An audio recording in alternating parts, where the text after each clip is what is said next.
Hello everyone, it's I, Wacky Anime What If here to present you with What If Deku Had the Backrooms Quirk Part 1. Let's go and get into it. Currently on a dark, stormy night in Mustafa City, there's a man walking through the streets trying to get to his home very quickly, as it just started to drizzle a bit of rain. As he's walking through the streets in quite the hurry, he ends up hearing a sound from one of the shops he walks by. Being very curious, he looks towards the window of said shop, only to notice that the lights are still on. The owner probably is just cleaning up the place or something before closing. No one in their right mind would still be open while it's thundering like this. Or while it's storming, to be exact.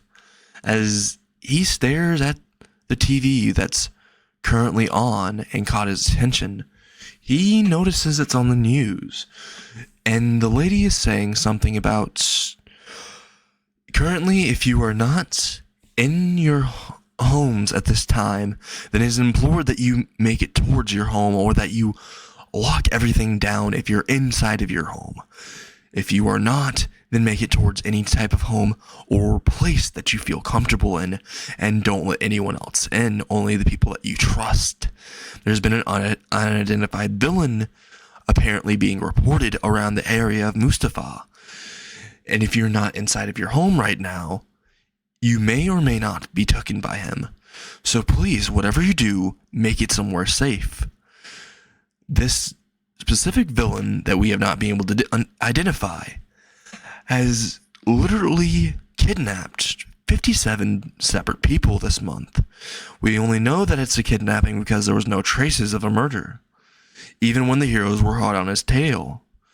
So please, if you are not in your home and you're outside and can't make it towards a safe place, then I pray on your soul for mercy, because he will not have any. As the news reporter says this, and is currently walking towards his home himself, all of a sudden, the camera starts to turn to static, and you could hear screams. And as that was happening, the TV itself that the man was watching ended up cutting out, and static was playing until it's completely cut off. As it cut off, the man heard a horrifying scream. It was the same as the man's that was on the news. That means he's in this area. How close is he, though, is what he was thinking, as his mind was going through millions and millions of thoughts per second, as he was panicking, not even noticing his breathing going unhinged, as the screams played through the air and echoed even where he was standing, as he started to back away from the TV and back away from the area he heard it from, which was apparently very, very close, as it sounded almost as if it was near the shop itself. He started to back away very slowly before turning into a full panic and running, as he started running in the direction of his house, as the rain that was just drizzling started to pour down intensely, as the thundering started to kick up to where almost every second a thunderbolt would strike somewhere. It would strike on the ground as well, as if signing a bad omen. As the man is running towards his home, he swore through the rain, through the storm that's happening. He heard extra footsteps when he stopped for a few seconds to catch his breath. He swore he heard footsteps heading closer towards him, but every time he looked behind him, he saw nothing. He may just be being paranoid. It might have just been his mind playing tricks on him, he thought in his head, before his instincts told him it was definitely not a trick. But he started to ignore it and started to put himself in a false sense of security, as he was walking through the rain and the storm towards his house. As he made it halfway there and saw a street lamp, as it was flickering on and off, he started to head closer to the street lamp, before hearing a few more steps behind him, this time turning his head as quick as possible, only to see what seemed like a blur walk into an alleyway that was nearby. This absolutely terrified him as his heart sunk, and as his hands were completely shaken, as his teeth were chattering, not just from the cold air of the night, but from the fear that was in his heart, as everything started to have alarm bells in his head. He started to run directly towards where the street lamp was, trying to get through it towards his house. It's only across the street and onto the main road. As he started to run, all of a sudden he heard footsteps behind him, intensely running as well. The street lamp kept on blinking in and out, and as it was getting darker and darker, he could hardly see where he was running anymore, as it got way too dark for his liking. As he was running in the street lamp, the only source of light through the darkness was flickering, and he was making it closer and closer towards it. He noticed as he was almost directly under it, that once it flickered back on, he saw a teenager directly under it. Usually, a teenager that looked awfully innocent and seemed quite hurt, apparently. He had blood all over him, and he seemed to be crying.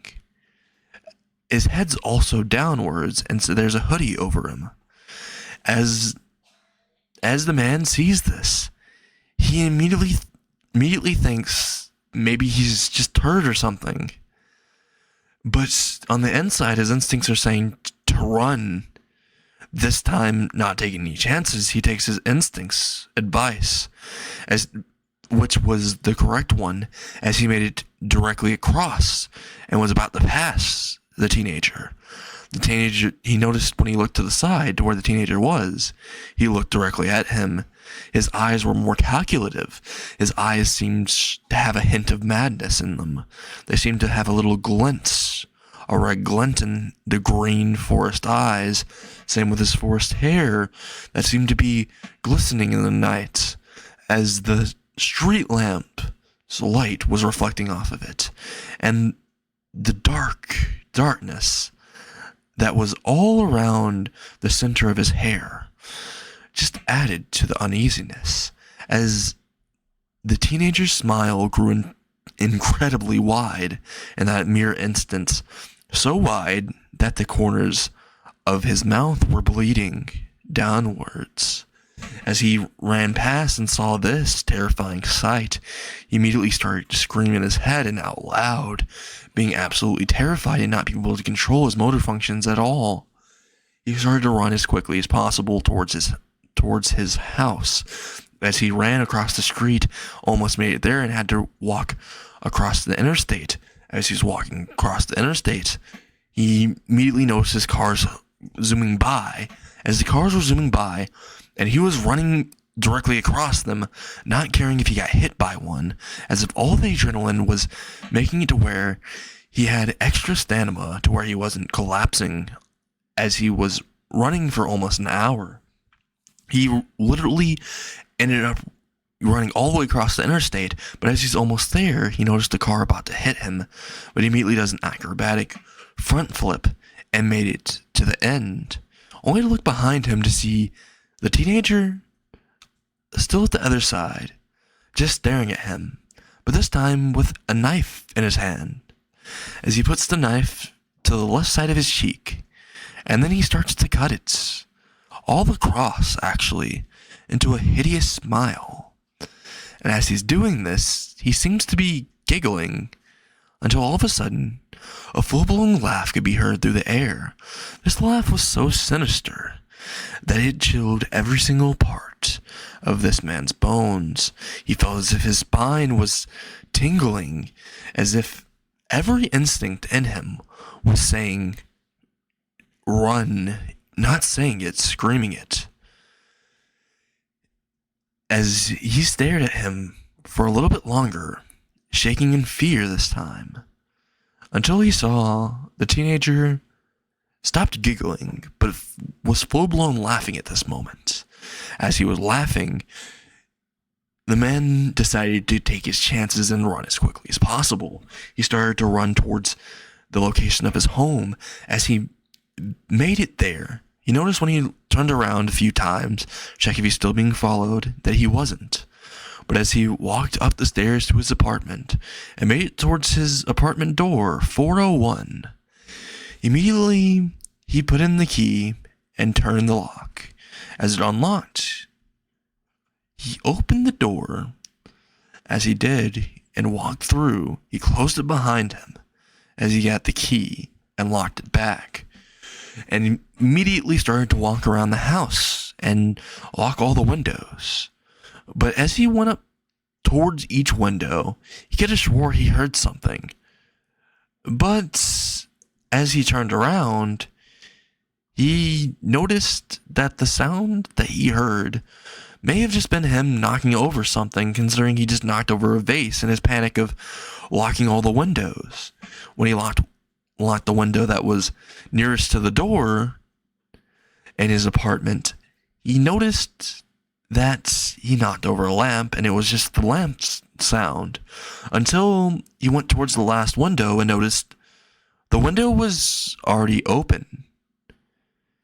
And as he looked into the window's reflection, he saw the exact same teenager behind him, directly, not making a single sound, and not even a single breath escaping them. He couldn't even tell he was there until he looked through the reflection. But as he did, he turned around very quickly, only to see a knife being positioned directly above his head. But as the knife was crashing downwards, it stabbed directly into his left eye. As it did, the teen started to laugh, and the man started to scream in agony, as his eye was completely pierced through, and every single cell in his body was screaming in pain, as his eye was completely ripped out as he pulled his knife backwards. The eye was still attached to it. And the man immediately punched him directly in the chest as hard as possible, almost punching him directly out of the window that was still open. But as he was about to fall out of the window, all of a sudden he was grabbed by his collar and pulled back in, and the window was shut and locked. And that's where I end. What if Deku had the Backrooms quirk? Part 1. Alright, so I know that I didn't really use the backroom quirk in this part, but don't worry, it's going to be shown in the second part. Also, you might be surprised about certain turn events I'll do in the story, but then again, that's only if I continue the story. If you can make it to where I get 1,000 likes on this video, then I will continue it. Any video that does not reach up to at least 1,000 likes in at least a week, I will not be continuing. That is just a rule on my channel. So, if a video isn't uploaded, it may be because of that. But anyway, goodbye, and I hope you all have a wonderful night or morning whenever you're watching this.